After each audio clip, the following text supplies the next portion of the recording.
National conference के उम्मीदवार हैं मैदान में, कांग्रेस के साथ मिलके यहाँ इलेक्शन लड़ा जा रहा है और बीजेपी का मुकाबला है।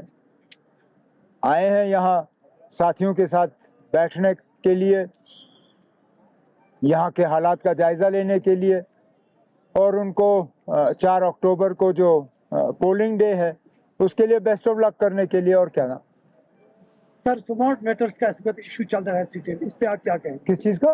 बिजली के जो स्मार्ट मीटर्स का जो इशू चल रहा है। पहले तो समझ में नहीं आता ये स्मार्ट मीटर आया कहाँ से, क्योंकि इससे पहले इन्होंने कहा था कि डिजिटल मीटर। पहले तो पुराने मीटर लगे थे, फिर डिजिटल मीटर आए और कहा ये सबसे ज़बरदस्त मीटर है, इनसे बेहतर कोई मीटर हो ही नहीं सकता। मजबूर किया सबको, सबों ने डिजिटल मीटर लगाए। डिजिटल मीटर लगते ही फिर स्मार्ट मीटर आने शुरू हुए और इन स्मार्ट मीटरों का अभी तक किसी को ये हिसाब किताब समझ नहीं आया। अब मुझे डर इस बात का है कि जैसे ही ये स्मार्ट मीटर लगने ख़त्म हो जाए तो ये कोई नया किस्म का मीटर लगाएंगे। पहले तो मैं ये पूछना चाहता हूँ ना, अब इससे पहले जो डिजिटल मीटर लगे थे वो कहाँ गए, उनका क्या इस्तेमाल हुआ? क्योंकि उसमें भी पैसा लगा होगा। क्या हम मान के चले कि वो पैसा ज़ाया हुआ? और अगर आपने स्मार्ट मीटर लगाने ही थे तो फिर वो डिजिटल मीटर किस लिए? ये खामखाना लोगों को तंग करने के लिए नए नए तरीके ढूंढे जाते हैं। सीटों पे इलेक्शन लड़ रही है कौन? बीजेपी। मुबारक है। करगिल में और डेवलपमेंटल बहुत सारी चीजें गिन रही है, इसको आप कैसे देखते हैं?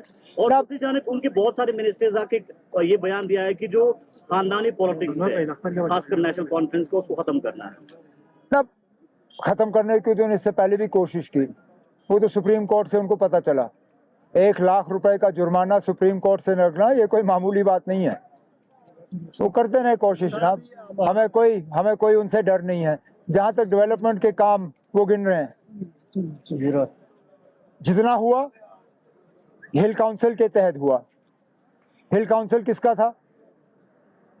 कौन था हिल काउंसिल का चेयरमैन? किस पार्टी से ताल्लुक रखता था? वो आपके सामने है। अगर काम हुए तो हिल काउंसिल ने किए, अगर किए तो वोट नेशनल कॉन्फ्रेंस को पढ़ने चाहिए ना। सर, 2019 के बाद ये फर्स्ट टाइम इलेक्शन हो रहा है, तो आप किस तरह देखते हैं? 2019 के बाद फर्स्ट टाइम करगिल में इलेक्शन हो रहा है, इसको आप किस तरह देखते हैं? अब मैं जिस तरह देखता हूँ वो मैंने अपनी तकरीर में कहा। करगिल के लोग इसको किस तरह देखते हैं वो 4 अक्टूबर को पता चल जाएगा। सर, अभी मुहर्रम के जुलूस की बात आई, उस वक्त आपके पार्टी के मेंबर ने बताया कि आप सेक्टेरियन पॉलिटिक्स नहीं करते और इस तरीके से कोई डिस्क्रिमिनेशन नहीं होता। लेकिन जब जम्मू एंड कश्मीर की हम बात करते हैं, जहां पे आप बहुत सालों तक, आप कई दहाइयों तक आपका हुकूमत रहा, वहां पे बिमना का जो रोड है आज तक वो खस्ता हालत है। उतना खस्ता देखिए ना, कारगिल के कहीं पे नहीं। बहुत सी रोड खस्ता हालत में है ना। नहीं, बिमना में नहीं, मैं माफी चाहता हूँ। अगर सिर्फ एक ही सड़क की हालत खस्ता होती तो मैं मानता ये आपके साथ ज्यादती है, लेकिन कश्मीर में कई सड़कों की ऐसी हालत है। हमारी बदकिस्मती ये है कि हमें आप जैसा मौसम नसीब नहीं है। आपके यहाँ बारिशें कम होती हैं, आपकी सड़कों की ज़िंदगी जो है वो ज़्यादा बेहतर होती है। हमारे यहाँ बर्फ़ ज़्यादा पड़ती है, बारिश ज़्यादा होती है। हमारे यहाँ सड़कों को ठीक रखना जो है मुश्किल है। इकलौता बेमना की ये सड़क की हालत नहीं है। मैं आपको कश्मीर में कई ऐसी सड़कें दिखा सकता हूँ जिनकी हालत खस्ता है। इसको आप ना मज़हब के साथ देखें ना सेक्टेरियन के साथ देखें, ये हमारी लापरवाही समझ लीजिए।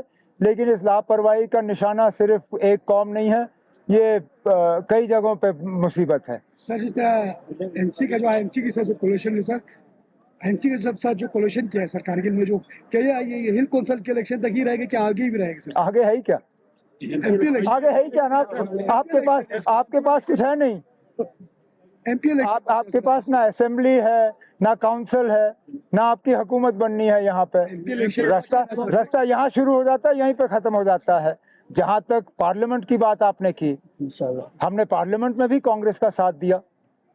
हमने आज़ाद उम्मीदवार यहाँ खड़ा किया 2019 में, हमने आज़ाद उम्मीदवार खड़ा किया। उसके बाद फिर नुकसान हुआ, लेकिन कोशिश तो ये की उस वक्त कि हम सब मिल के करें। आगे भी हम इंडिया अलायंस में हैं। इंडिया अलायंस में जब सीट शेयरिंग की बात होगी तो ज़रूर कांग्रेस के साथ इसमें मशवरा होगा, ठीक है।